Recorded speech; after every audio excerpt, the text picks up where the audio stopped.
세계 운용사 2급 필기 관련된 자격증 취득을 위한 강좌입니다. 저는 박명희 강사이고요. 자, 이번 시간에는 필기 강좌 중에서 이제 재무회계편 이론을 같이 학습할 강좌가 되겠습니다. 그 첫 번째 강좌고요. 해당 시험은 아시겠지만 대한상공회의소에서 주관하는 자격시험이고요.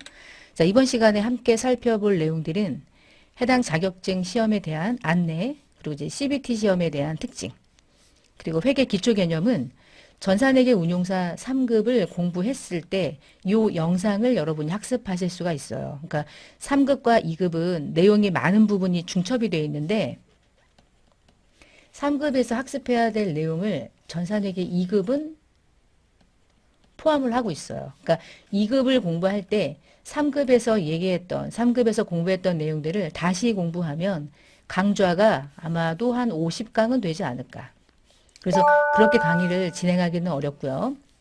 3급 공부가 되신 분들은 이제 2급을 공부한다 이렇게 보시면 되겠습니다. 그래서 이번 시간에는 전산회계 운용사 3급에서 공부했던 내용들을 조금 더 빨리 그냥 훑어보는 식으로 정리를 하고요. 그 중에 전산회계 운용사 3급에서 공부 안 했던 내용들이 있을 거예요.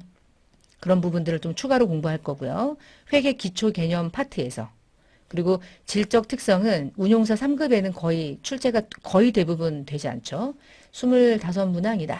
그러면 그 중에서 한 문제? 안 나오면 거의 안 나오고요. 근데 운용사 2급은 거의 대부분 이 질적 특성에서는 한 문제 정도는 반드시 출제가 되는 부분이라 이 부분은 또 추가적으로 학습을 하는 걸로. 그래서 아주 기초적인 내용들을 보겠습니다. 자, 먼저 대한상공회의소 자격평가사업단 라이센스 코챔.net 홈페이지를 들어가서 관련 내용들을 잠시 보겠습니다. 여기 홈페이지에 이게 들어가시고요. 대한상공회의소. 이게 상공회의소에서 주관하는 회계세무 자격증은 전산회계 운용사밖에 없어요. 그래서 종목 속에 버튼 위에 마우스 올려놓으시고 이 중에 회계세무 자격증, 전산회계 운용사 클릭. 자, 아래로 내려가시면 운용사 2급 시험에 대한 안내를 잠시 보겠습니다. 자, 운용사는 필기시험과 실기시험을 따로 보죠. 그래서 필기시험은 재무회계와 원가회계로 2급은 과목이 두 과목으로 나누어져 있고요. 재무회계 20문제 나오고요. 원가회계 20문제가 나옵니다. 총 40문제 나오고요. 이 전체 시험 시간은 1시간 동안 시험을 봐요. 그러니까 40문제인데 1시간이면 제가 기출문제를 여러분에게 이제 강의로 기출문제를 풀이하는 모든 시간을 봤을 때 제가 조금 빨리 푸는 걸 수도 있기는 하겠죠. 근데 그렇게 했을 때 60분 안에 들어오긴 하거든요. 그러니까 한 문제에 뭐 1분씩 치고 추가적인 내용들, 어려운 내용들은 조금 더 시간을 할애해서 문제를 풀고 그래서 시간에 대한 제한이 좀 있다는 거. 그리고 또 하나는 운용사 시험은 필기 시험을 봐서 필기가 합격이 됐을 때 그때 실기시험을 응시할 수 있는 기회가 주어지는 거니까 실기시험을 같이 보지 않는 거죠. 그래서 필기를 먼저 시험을 보시고 합격이 되신 분들은 2년간 필기시험이 합격되고 2년간 실기시험을 무한번 반복해서 볼 수 있어요. 많이 반복해봤자 뭐 수업료만 날리니까 열심히 딱 한 번 공부해서 딱 한 번에 해가지고 취득을 하시고 어렵지 않으니까 이 부분은. 처음 공부하시면 어렵지만 운용사 2급은요. 3급에 대한 이해가 안 돼 있으면 2급을 공부하실 수가 없어요. 순서가. 그래서 3급 공부 먼저 하시고 그리고 나서 2급 공부하시면 되겠습니다. 자, 실기시험은 80분 동안 봐요. 그러니까 문제 자체가 뭐 많다기보다 시간에 대한 여유를 좀 주는 거죠. 프로그램에 입력하고 자료를 조회하고 이런 시간들이 좀 필요하니까 컴퓨터를 통해서 이제 작업해서 답을 입력하는 방식이 되겠습니다. 그래서 필기 받고 합격해서 실기시험 봤는데 실기시험에 합격이 됐을 때 그때야 비로소 2급 자격증이 부여돼요. 필기만 시험에 합격하면 2급 자격증이 없는 거예요. 그러니까 필기와 실기가 동시에 합격이 됐을 때 그때 이제 2급 자격증이 부여된다. 그리고 필기는 합격을 반드시 해야만 실기 시험을 볼 수가 있다는 거죠. 그러니까 필기 시험이 매우 중요하고 그리고 필기에서 얘기하는 것들이 실기에 이제 프로그램에 입력할 때 다 영향을 받는 거잖아. 새로 공부하는 게 아니거든요. 그래서 필기가 이해가 되셨을 때 실기 공부가 조금 더 수월해지니까 지금 뭐 계단처럼 한 단계 한 단계 계속 올라가는 수밖에 없어요. 갑자기 막 실기만 되게 열심히 하면 합격된다 이런 일은 없거든요. 실기는 필기를 다 안고 가는 거니까. 합격은 우리가 지금 운용사 2급은 재무랑 원가가 나오니까 과목별로 40점 이상이어야 돼요. 근데 둘 다 40점, 40점이면 평균이 40이니까 합격, 불합격. 얘가 40인데 얘가 만약에 100다. 그럼 평균이 70이죠. 40 넘었고 40 넘었는데 평균은 70이죠. 자, 그러면 합격이야. 근데 얘는 30이고 얘는 100이야. 그러면 130이니까 어쨌거나 60점 이상이긴 하잖아.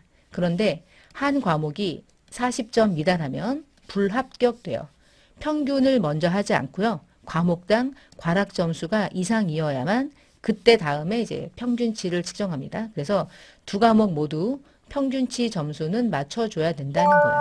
그러니까 한 과목을 너무 열심히 해서 한 과목을 100점 맞아도 다른 과목이 20점이 나오면 평균은 60이라고 해도 과목당 과락에 걸렸기 때문에 합격이 되지 않는다는 거. 그런 부분 좀 아시면 좋고요.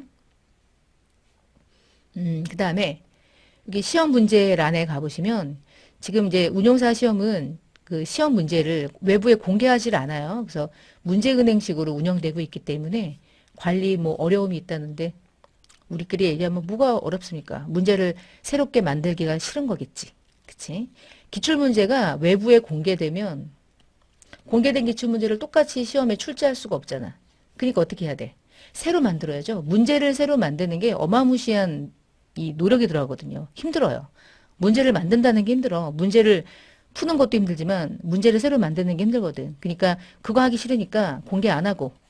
그러니까 몇 개 정도를 공개했죠. 그래서 2020년도 기출문제까지는 공개가 돼 있고요. 그 전까지는 이제 공개해줬고 그 이후부터는 비공개입니다. 그래서 여러분이 시험을 보실 때 내가 어떻게 시험이 나오는지 기출문제 풀이를 하려고 하잖아요. 당연히 기출문제 풀이를 해야 되고 근데 운용사는 2020년도까지 기출문제가 공개된 요 문제를 토대로 이제 시험을 준비하실 수 있어요. 그 이후 거는 없으니까 그 이유가 뭐 새롭게 시험 문제가 나오냐 그게 그거예요.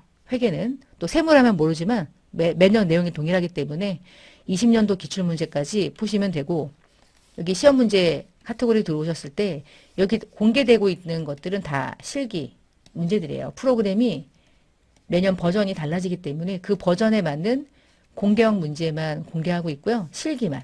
필기는 아예 지금 현재 공개하지 않아서 그 기출문제는 어디에 가서 여러분이 할 수 있는지 또 설명을 드릴 거고 그리고 이제 이 운용사 시험의 특징은 시험 일정이 별도로 있지 않고요. 상시에 본다는 거죠. 그래서 이 시험의 특징은 상시에 본다. 아무 데나 간다. 시험 개설이 어디에서 어떻게 되는지 로그인 하셔가지고요. 쭉 보면 내가 원하는 날짜에 어느 장소에서 몇 시간에 시험이 있는지 그 시간대에 선택해서 여러분이 원하는 날짜에 선택해서 시험을 볼 수 있어요. 거의 뭐 매달에 매일매일 거의 있으니까 필기 같은 경우는 다음날 되면 바로 필기 합격이 되니까 합격 발표가 되니까 그 다음날 합격됐으면 바로 이제 실기 공부하시고 불합격이면 필기 다시 한번 공부하고 뭐 그렇게 시험을 준비하고요. 관련 자료 뭐 볼 거 없고요. 프로그램이고 없고요. 없고요. 전산회계 운영사는 국가기술 자격증 학점 인정이 꽤 되는 편이에요. 아래 보시면 그래서 또 가산점도 좀 있고요. 공무형 채용될 때 아무래도 상공회의소에서 주관하니까 이런 특정이라도 줘야지 또 많은 학생들이 또 필요에 의해서 또는 많이 응시할 수 있고요. 수업료는 지금은 이렇지만 또 달라질 수 있으니까 이건 참고하시면 되겠습니다. 자, 지금부터 이제 이 문제를 풀기 위해서 홈페이지를 한번 들어가 봤고요.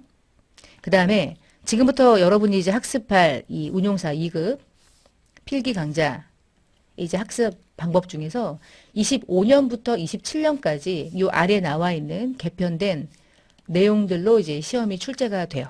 그리고 객관식은 20문제, 20문제에서 40문제이고요. 지금 보시면 회계순환과정은 전산회계 운용사 3급의 내용과 거의 내용이 똑같아요. 그래서 이 부분은 한 두세 번 정도의 강의를 통해서 문제를 푸는 방식으로 이 공부를 한 번 더 정리하는 의미로 가질 거고요. 2급입니다. 그 다음에 재무제표와 관련해서 운용사 3급 같은 경우는 재무상태표랑 포괄손익계산서 정도를 물어보는데 운용사 2급은요. 자본 변동표도 조금은 더 자세하게 공부를 하셔야 되고요. 현금 흐름표도 나름 자세하고 계산하는 정도의 문제도 종종 나와요.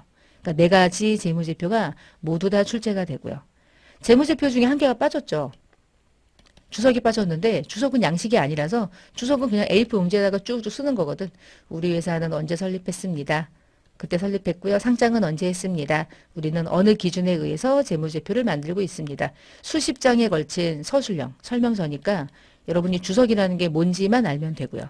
자, 그리고 나서 재무제표 요소 중에 자산 중에 현금 및 현금성 자산 이미 알고 계시죠? 자, 이런 거 나올 거니까 운용사 3급에서 공부했던 내용에 조금 더 추가할 내용이 있다면 이런 부분들을 추가적인 학습을 할 겁니다.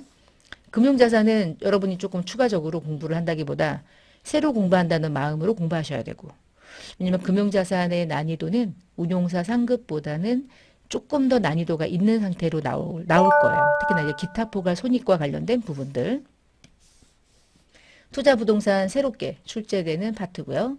매출 채권 매입 채무 뭐 이미 알고 있겠죠. 뭐 손상은 대손이라는 뜻입니다. 대손이라는 용어를 손상이라는 용어로 바꾼대요. 쓸데없는 짓이지. 그게 그건데 뭐 한글 바꾼다고 본질적인 내용이 달라지는 건 아닌데 근데 국제회계 기준이 KIFRS가 용어들을 많이 제정했다고 해야 될까요? 기존의 용어들을 많이 바꿨던 부분들이 몇 개 있어요. 그래서 그 바뀌었던 부분들 중에 하나가 매출 채권에 대한 대손 처리를 대손 처리라고 하는 게 맞거든. 왜냐면 대손 충당금이라고 하잖아. 근데 손상을 인식한다는 용어로 바꿨어. 그래서 바뀌었다는 뜻이야. 그 다음에 기타 채권과 기타 채무에 대한 개정들, 특히 예수금에 대한 회계 처리는 조금 더 디테일하게 나올 수 있고요. 재고자산과 관련된 부분들 중에서 재고자산의 평가, 재고자산의 소유권 결정, 뭐 이런 부분들이 운용사 상급에 없었던 추가적인 학습 내용이 되겠습니다. 나머지 것들도 조금 더 내용이 첨가된 상태로 풍성하게 나온다. 이렇게 보시면 되겠고요. 자, 유형자산, 무형자산 중에 유형자산 같은 경우에 이제 취득 이후의 지출도 나오고 감가상각도 공부했었겠지만 조금 더 내용이 취득원가에 결정하는 파트가 약간 난이도가 있는 상태로 나올 거고요.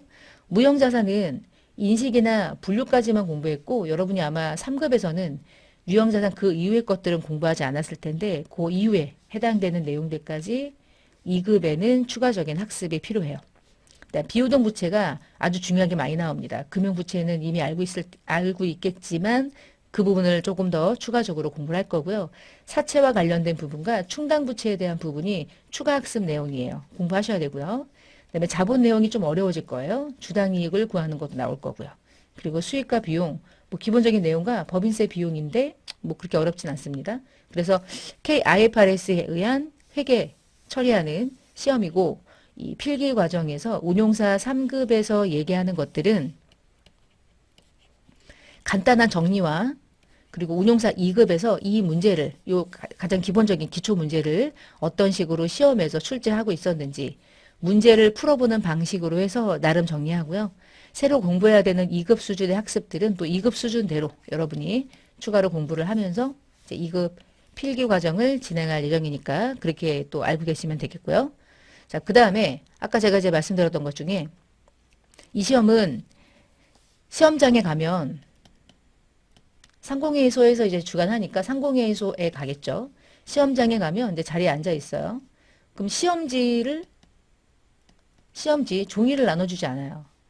여러분 화면에 PC가 있잖아. 그러니까 PC를 켜. 그러면 이 PC에 시험, 아이고 글씨가 안 이쁘죠? 시험 문제를 띄워줘. 그럼 시험 문제를 보면서 시험 보는 거야. 그리고 문제지가 화면에 있어요. 화면에서 문제를 보면서 그러니까 여러분 손에 뭐가 쥐어져 있냐면 마우스가 쥐어져 있겠지. 마우스로 문제를 쭉쭉 넘어가면서 답이 몇 번인지 마우스로 답을 마킹하는 방식으로 시험을 봐요. 시험지가 없어요. 컴퓨터로 보는 거예요. 그렇게 시험 보는 방식을 CBT 시험이다 이렇게 부릅니다. 그러면 어떻게 시험을 보는지를 일단 알기는 해야겠지. 왜 그러냐면 내가 종이를 가지고 문제를 푸는 연습을 했는데 그렇게 시험 보는 게 아니었네. OMR 카드가 없네. 그러면은 너무 또 내가 어떻게 시험을 봐야 되는 건지 마지막 시험장 가서 알게 되면 또 안 되니까 자, 어떻게 시험을 보는지 제가 이제 화면을 가지고 설명을 좀 드릴게요. 자, 이 적어 놓으시고 이제 여러분이 들어가시면 되겠습니다. 주소창은요. co.cbt.com 하시면 돼요.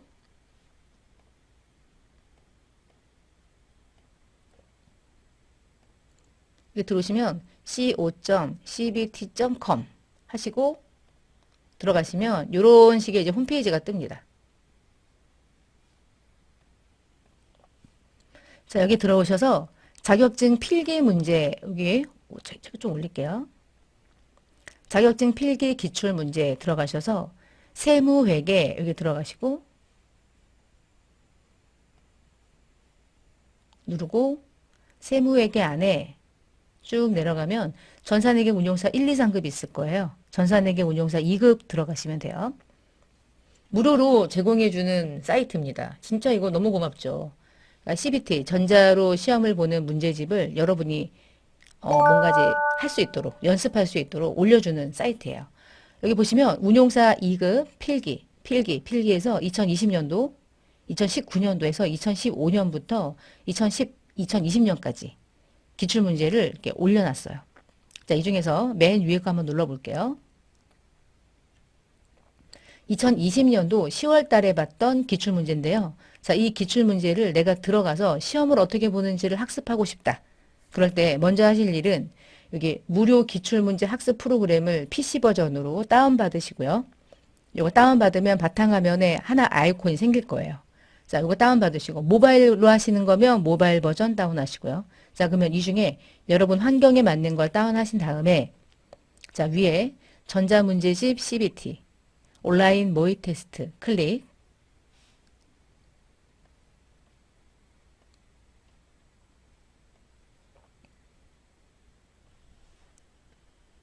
잘 안 움직여 얘가.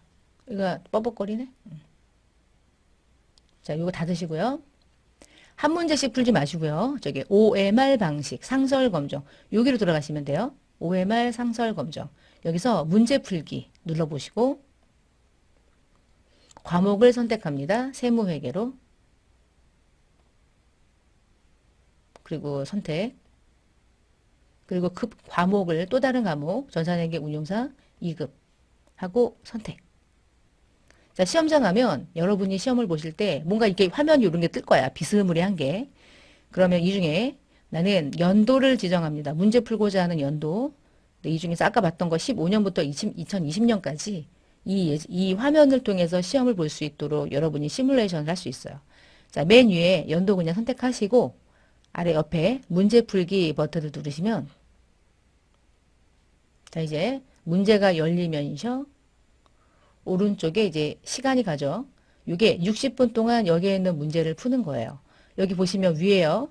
1과목, 2과목 나눠져 있죠. 1과목 재무회계 20문제, 2과목 원가관리회계 20문제. 자, 그러면 여기 어떻게 문제를 푸냐면 자, 1번 문제.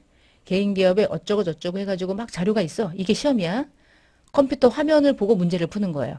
그러면 여기에 있는 걸 마우스로 이렇게 불더라도 여러분이 손으로 계산을 만들어낼 거 아니야. 기초, 기말 그 사이에 손익을 구하는 거니까 이것을 머리로 풀 수 있으면 여러분은 뭐 부럽고요. 이게 손으로 풀어야 되는 문제들이 많기 때문에 뒤로 가시면 뭐 다 이런 거 손이지 뭐. 이거 다 손으로 해야지 어떡해.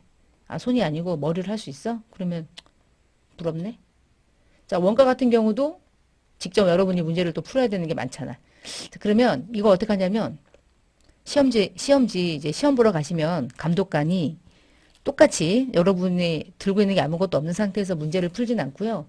본인이 가져갈 건 계산기가 필요하고 그리고 필기도구 정도 필요해요. 종이는 가져가도 그 종이를 사용하지 못하게 해. 이유는 뭘까? 컨닝할까 봐. 종이에다가 컨닝 해놓고 종이라고 하고 이제 보면서 문제 풀까 봐 안 돼. 그러니까 감독관이 A4 용지 필요하신 분은 달라고 하세요. 그래요. 그래서 종이를 받아서 그 종이에다가 문제를 풀고 그 종이는 제출하고 여러분의 계산기와 필기도구만 가지고 나오는 거야. 그러니까 시험장 갔을 때, 아, 그렇지. 여러분 신분증. 신분증은 당연히 필수. 그래서 신분증과 필기도구와 계산기만 가져갑니다. 아, 수험표. 수험표. 이렇게. 얘네들 가져가시고, 그 다음에 일반적인 종이는 못 보게 해요. 그러니까 시험 문제를 풀 수 있도록 종이를 달라고 하면 그 종이를 줘요. 그럼 종에다가 문제를 풀고 다시 제출하고 여러분은 맨몸으로 나오는 겁니다. 그래서 종이로 시험 보는 게 아니에요. 그 다음에 어떻게 입력하는지 제가 한번 해볼게요. 그래서 1번에 풀었더니 답이 1번이야. 자, 마우스로 여기에다가 1번 찍는 순간 여기 우측에 OMR 카드처럼 1번에 1번 마킹 됐죠. 여기 보이죠? 만약에요, 답이 2번으로 수정이 돼야 된다. 그러면 여기서 해도 돼. 여기서 해도 되고, 여기서 해도 되고. 바뀌는 거 보이죠? 이렇게? 입력하는 건 여기다가 클릭을 하거나 우측에 OMR 카드처럼 번호 위에다가 마우스로 클릭을 하거나 답을 입력은 우측에 가든 왼쪽에 가든 답이 결국은 얘가 되는 거야. 그러니까 모르는 거 넘어가고 쉬운 건 빨리빨리 풀어내고 해서 다 풀고 6번 다 풀었다. 그러면 다음 페이지 넘어가고 다 풀었다. 그러면은 넘어가고 하면서 여러분이 시험을 대비할 수 있습니다. 20번까지는 재무회계고요. 21번부터 여기 딱 마우스 누르면 21번부터는 원가회계 문제예요. 21번부터는 원가회계, 40번까지가 원가회계 문제입니다. 그럼 이제 모든 문제가 이제 끝나는 거예요. 그리고 이제 시험 볼 때는 뭔가 저장하세요, 나가세요, 뭐 그런 메뉴가 있을 거예요. 그러니까 똑같이 감독관이 하라는 대로 따라하시고 답을 컴퓨터에서 메인 서버로 전송하는 방식으로 답을 입력하니까 지금 제가 알려드렸던 comcbt.com 최강 자격증 기출문제 전자문제집 CBT 홈페이지 들어가셔서 입력하는 방식을 여러분이 중간중간에 계속 학습해 나가시면 되겠어요. 시험에 대한 안내였고요. 자, CBT 시험이라는 거 상시 시험이고 CBT 시험으로 보는 세무회계 시험은 요 전산회계 운용사 시험밖에 없어요. 다른 시험들은 세무회계는 기본적으로 종이로 풀기 때문에 다 종이를 나누어 주죠. 대한상공회의소만 좀 특이하게 시험을 보고 있습니다. 자, 여기까지가 시험에 대한 안내였어요. 그럼 지금부터 운용사 상급에서 이미 공부했겠지만 문제를 풀기 위해서 쭉 한번 훑어만 보는 시간을 갖겠습니다. 첫 번째, 회계를 분류한다. 재무회계와 관리회계를 구분하는 거. 요거 구분해가지고 만든 거 찾는 거 시험에 곧잘 나와요. 자, 재무회계는 외부정보 이용자를 위한 정보를 제공하는데 그 외부정보 이용자라고 하는 자들은 투자자, 채권자 등 외부정보 이용자, 그리고 그들에게 유용한 정보를 제공한다는 것은 재무제표를 말하는 건데 재무제표는 마음대로 만드는 게 아니라 정해진 기준이 있죠. 그 정해진 기준이 우리가 시험 보는 건 한국이 채택한 국제회계 기준이죠. 우리가 X2년도에 어느 날, X2년도 어느 날 그 기업의 재무제표를 보고 싶다면 적어도 X1년 재무제표겠지. 미래 재무제표를 볼 수는 없잖아. 과거지향적이라는 게 뭐 이런 개념. 이미 발생된 원가를 토대로 숫자들을 토대로 외부정보 이용자에게 보고하는 거죠. 우리 이만큼 벌었다. 그래갖고 이만큼 있다. 이런 거 알려주는 거죠. 자, 반대로 관리회계는 외부정보 이용자를 위한 게 아니라 내부 의사결정을 하고자 하는 사람들을 위한 정보예요. 경영자, 관리자. 그 내부정보 이용자들을 위한 이들에게 유용한 정보라고 하는 것은 양식은 없어. 야, 지금 제품 만드는데 이렇게도 만들어보고 저렇게도 만들어봐라. 기준 없다. 그래서 기준이 없죠. 그래서 일정한 형식도 없고요. 근데 원가나 이 원가 관리 회계라고 부르는데 이 관리 회계를 하는 일반적인 특징 중에 하나는 이미 발생된 원가를 보려고 하는 게 아니야. 이미 발생된 원가가 있어. 그럼 이것을 토대로 미래에 어떤 식으로 원가를 증대시키고 싶겠어요? 감소시키고 싶겠어요? 감소가 목적이죠. 원가를 증대시키려고 하는 사람은 이 세상에 아무도 없어요. 어떻게 하면 원가를 감소시키고 판매가를 유지해서 이익을 극대화해 볼까? 그러니까 이익이 극대화되는 건 재무회계에서 얘기하는 것 같지만 이익이 극대화가 되려면 원천적으로 원가가 잘 통제돼야 이익이 나겠죠. 같은 개념이에요, 사실은. 근데 원가관리회계는 얘를 공부하는 방식 자체가 좀 다르죠. 얘는 일반적으로 계산하고 계산한 자료들을 토대로 미래 통제하기 위해서 관리하는 거야. 그래서 얘는 미래지향적인 정보를 가지고 있는 게 특징이죠. 요 두 과목이 여러분 시험에 나오는 거야. 여기서 이제 20문항 나오고 여기에서 20문항 나오고 지금은 재무회계 편 학습하고 있고요. 자, 그 다음에 회계 분류 봤죠? 회계 기준이요. 자, 우리는 회계 기준이 국제회계 기준도 있고 일반 기업 회계 기준도 있는데 여러분이 시험 보는 거는 국제회계 기준이에요. 국제회계 기준은 상장 기업, 상장을 예정하고 있는 기업, 공사, 공기업 또는 국제회계 기준을 적용 의무는 없지만 나는 국제회계 기준을 선택할래요. 나는 비상장 기업이지만요. 비상장 기업도 나는 국제회계 기준을 사용할래요. 그러면 하는 거지 뭐. 근데 비상장 기업들은 특별하게 선택하지 않기 때문에 상대적으로는 일반 기업 회계 기준, 대부분 비상장 기업은 일반 기업 회계 기준을 쓰지만 상장이 되어 있지 않는다 할지라도 나는 KIFRS를 쓴다. 그러면 가능하다. 말 문제 나올 수 있고 그 다음에 국제회계 기준을 채택하는 모든 국가들이 얘를 적용할 거고 얘는 우리나라 거예요. 그러니까 우리나라에서만 사용하는 기준이고요. 그래서 국제회계 기준은 상대적으로 복잡하고 일반 기업 회계 기준은 상대적으로 간단하고 그래요. 그러니까 국제회계 기준은요. 원칙은 있어. 근데 세세한 지침이 없어. 근데 일반 기업 회계 기준은 세세한 규칙이 다 정해져 있어요. 규정이 있어. 룰이 있고. 얘는 그냥 원칙 중심이고 그 범위 안에서 A라는 방식으로 회계 처리해도 되고 B 해도 돼. 알아서 해. 그러면 A를 택한 기업과 B를 택한 기업의 재무제표를 비교하기가 상당히 좀 곤란하죠. 근데 이 우리나라 일반 기업 회계 기준은 A라는 방법 하나밖에 없어. 그 회계 처리를. 그러니까 똑같아. 어느 기업과도. 그러니까 비교가 확 되죠. 어우 잘 나가네. 못 나가네. 이게 이제 비교가 된다는 거고. 자, 개념체계에 대한 건데 우리가 재무제표를 만들기 위해서는 어느 개념 하에서 만들어야 되죠. 그것을 필요한 지침이라고 부르고요. 그러나 재무제표에 대한 개념체계는 우리가 공부하고자 하는 KIFRS 같은 회계 기준은 아니야. 그러면 만약에 두 개가 상충하냐? 거의 상충하지 않아. 그러나 상충한다면 기업 회계 기준이 우선된다. 이 얘기야. 개념체계보다 개념체계와 회계 기준 중에 누가 더 높냐? 웃기는 말로 말하면 너가 높다. 그러나 내가 있어야 사실은 네가 있다. 뭐 이런 개념이고요. 아래 보면 재무제표를 작성할 때 기본적인 회계 가정이 하나 있죠. 가정은 우리는 KIFRS에서 기본적인 가정은 한 개뿐이 없어요. 기업은 특별한 경우를 제외하고는 청산하지 않는다. 계속기업의 가정. 이거 하나 정리하시고 기업은 청산을 전제로 하는 게 아니라 계속적으로 영업활동을 한다는 전제를 깔고 하는 거야. 예외적으로 진짜 청산할 의도가 있다면 그건 다른 기준 써야지. 그러나 그런 경우가 없다는 전제를 깐다는 뿐입니다. 계속기업의 가정이 일반적인 이 재무제표를 작성하는 것에 의한 기본 가정이 돼요. 지침이 되고요. 자, 이제 나오는 게 이런 거예요. 유용한 정보를 질적 특성을 갖추어야만 외부정보 이용자가 봤을 때 좋은 정보. 우리에게 유용했어. 박수. 짝짝짝. 이렇게 하겠다는 거거든요. 그러니까 질적 특성. 그 재무제표는 재무정보가 뭐죠? 결국은 재무제표죠. 재무제표는 이 정도의 질적 특성을 갖추어야 해. 이것을 갖추지 않으면 너는 별로 좋지 않아. 좋은 정보가 아니야. 이런 개념이에요. 그래서 이 질적 특성을 의사결정에 유용한 정보가 되기 위해서 갖추어야 하는 어떤 속성들을 말하는 거고요. 근본적인 질적 특성과 그다음에 보강적인 질적 특성 이렇게 크게 둘로 나누고요. 근본적인 질적 특성은 재무제표가 외부정보 이용자가 그 재무제표를 봄으로써 그들의 목적에 매우 적합하다면 좋은 정보. 그게 목적에 적합한 정보고요. 그들이 재무제표를 보는데 얘네들이 이해할 수 있을 정도로 내용을 매우 충실하게 보여주고 있어. 그럼 좋은 정보잖아. 표현을 충실하게 하자.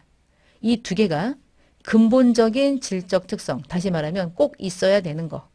목적에 적합해야 되고 표현을 충실하게 해야 되는데 이 목적 적합성과 표현 충실성의 하부 속성 중에 하나가 재무제표를 봤는데 도저히 나중에 현금의 흐름이 어떨지 예측이 안 돼.